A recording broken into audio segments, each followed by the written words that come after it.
Welcome to the Mental Performance Playbook. My name is Gabe Rummel, founder of TAH, The Athlete's Health, our training top athlete habits, trackable mental training. If you are new here, this is our Mental Performance Playbook where we are delivering actionable exercises for the parents and coaches to help their athletes apply immediately. If you are an athlete listening in, soak it in, go out and use it right away. Act like I am talking straight to you or to your parent coach who is then talking to you. Be your own coach and go implement this stuff. Now, today, I have one ask before we get into this. If you like this episode, this topic, if you know someone who should listen to it, share it with them. And while you're doing that, clicking that share button, go ahead, click the subscribe, the 5-star, the follow as well. Now, today, we actually are going to have a very interesting topic subject to train up as we are now getting into the fall season. And what we are going to be talking about this episode for today, as I'm back home traveling, setting up the camera, the studio, wherever we can, is this topic of role and identity, as in what we are assigned. Now, within that, we are actually going to be going over the comparison piece. And I'm starting with the comparison piece so we can understand where this episode is going to be taken and what actionable strategies we can deliver with it. Now, comparison, comparing, it often has a negative connotation, and we are told not to compare. Well, at TAH and just even more in my own life, I have been starting to be hit and realizing the importance of reality and living in reality and understanding reality and knowing that we need to have some type of form with reality and then conform what we want to make happen around that, through that, to that. What I mean by this is in sports, especially youth sports, and then as we grow up that ladder into the high school, college, Division One, pro, comparing is going to happen. That is the essence of sports. The Olympics were founded on seeing who will be the best and get the gold, comparing one score to the other.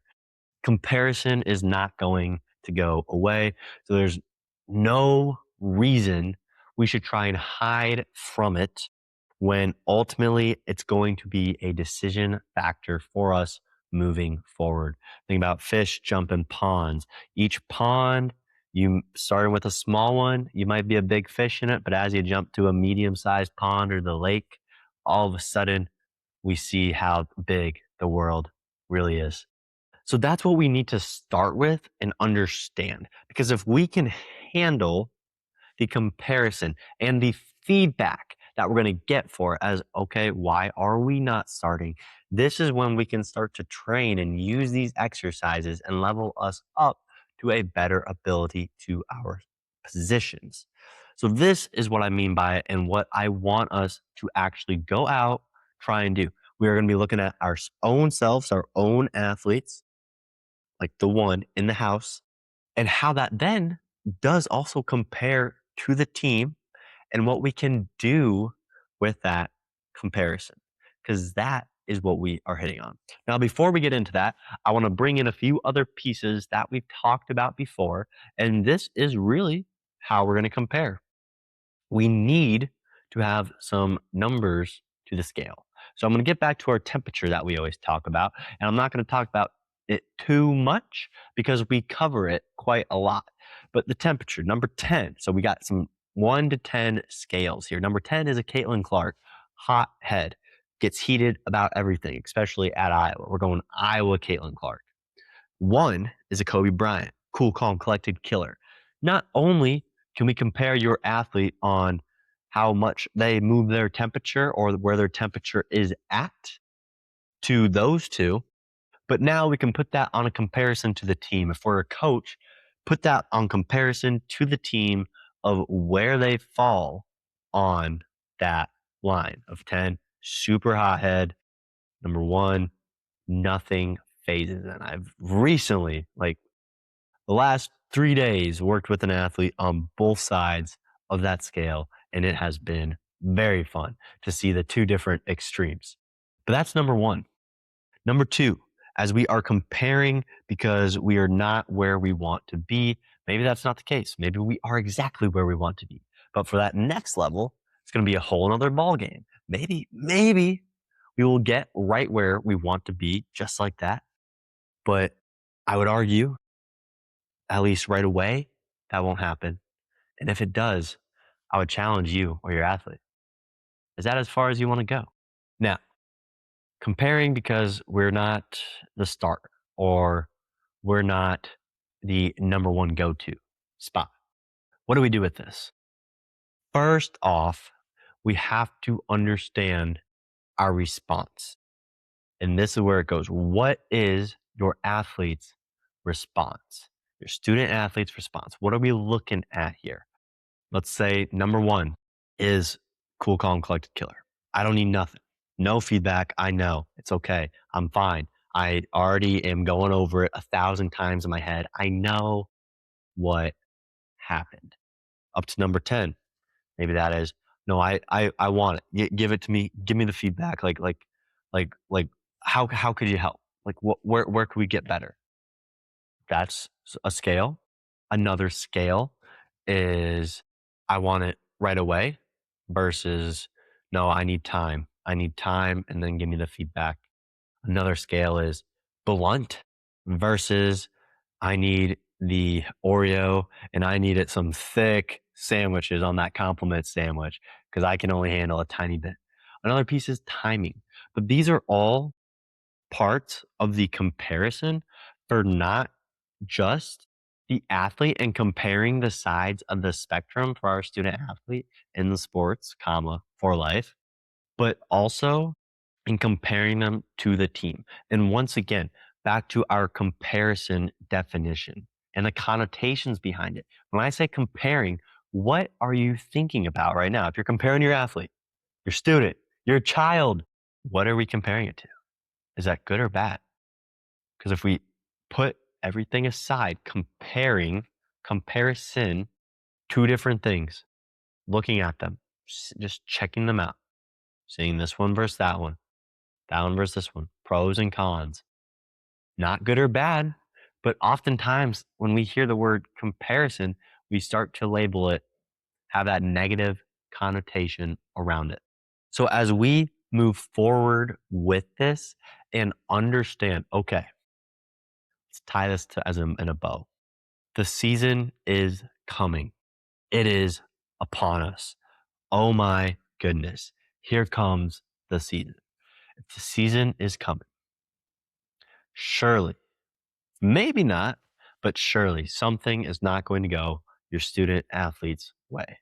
What is then going to happen? Feedback is most likely going to be given, presented. Number two, comparison is going to be happening because they are not going to be in the role that they want themselves to be in. Now, what does the identity mean? What is their identity? We've talked about this in the past. Does that identity cover who they are or just what they want the role to be? Can they have the same identity? Can they have one role and one identity? Does it have to be the same? Can they start in one role that they are given at the start of the season and have the identity and still work up to that other role? You tell me. We had many different comparison lanes here, all the way from the temperature, hothead versus cool, calm, collected, how we want feedback, what type of feedback, how quickly we want feedback, comparing that all once again to our individual student athlete or comparing that to the team because those are also certain metrics that will be measured to have those roles that we're looking at. And this is where that bow of comparisons, of feedback, of roles come together because the season is starting. And while, yes, a team, also a competitive warfield for who gets the spot, if you want to call it that. Maybe some of the spots are already pretty set in stone, but from a lot of the athletes I talk with, it is until it isn't. And especially as we once again talk about comparing levels, as we move up those levels, that role is less and less given. The identity is who we think and we are, who the athlete thinks they are. The role is what they are assigned. One we have control over, one we do not.